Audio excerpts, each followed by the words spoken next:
ಹಂಪಿಯಲ್ಲಿ ಭಾವನಾತ್ಮಕ ವಾತಾವರಣ ನಿರ್ಮಾಣವಾಗಿದೆ. ಶ್ರೀ ವಿರೂಪಾಕ್ಷ ದೇವಾಲಯದ ಪ್ರೀತಿಯ ಆನೆ ಲಕ್ಷ್ಮಿಯನ್ನ ಚಿಕಿತ್ಸೆಗಾಗಿ ಕೋಲಾರದ ಆನೆ ಚಿಕಿತ್ಸಾ ಕೇಂದ್ರಕ್ಕೆ ಸ್ಥಳಾಂತರಿಸಲಾಗಿದ್ದು, ಇದಕ್ಕೆ ಸ್ಥಳೀಯರು ಮತ್ತು ಭಕ್ತರು ತೀವ್ರ ವಿರೋಧವನ್ನ ವ್ಯಕ್ತಪಡಿಸಿದರು. ಲಕ್ಷ್ಮಿ ಆನೆ ಈ ಭಾಗದ ಜನರೊಂದಿಗೆ ವಿಶೇಷ ಭಾವನಾತ್ಮಕ ಬಂಧವನ್ನ ಹೊಂದಿದೆ. ಅನಾರೋಗ್ಯದಿಂದ ಬಳಲ್ತಾ ಇರುವ ಹಿನ್ನೆಲೆಯಲ್ಲಿ ವೈದ್ಯಕೀಯ ತಪಾಸಣೆ ಹಾಗೂ ಚಿಕಿತ್ಸೆಗಾಗಿ ಆನೆಯನ್ನ ಕೋಲಾರಕ್ಕೆ ಕಳಿಸಲಾಗಿದೆ.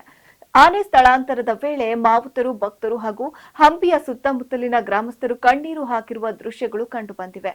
ಆನೆಯನ್ನ ವಾಪಸ್ ಹಂಪಿಗೆಲ್ಲೇ ಉಳಿಸಿ ಎಂದು ಜನರು ಆಗ್ರಹಿಸಿದ್ರು. ಈ ನಡುವೆ ಯಾವುದೇ ಆತಂಕ ಬೇಡ ಎಂದು ವಿಜಯನಗರ ಜಿಲ್ಲಾಧಿಕಾರಿ ಕವಿತಾ ಎಸ್ ಮನ್ನಿಕೇರಿ ಸ್ಪಷ್ಟಪಡಿಸಿದ್ದಾರೆ. ಹಲವಾರು ವರ್ಷಗಳಿಂದ ಲಕ್ಷ್ಮಿ ಆನೆಗೆ ಸಮಗ್ರ ಆರೋಗ್ಯ ತಪಾಸಣೆ ನಡೆದಿರೋದಿಲ್ಲ.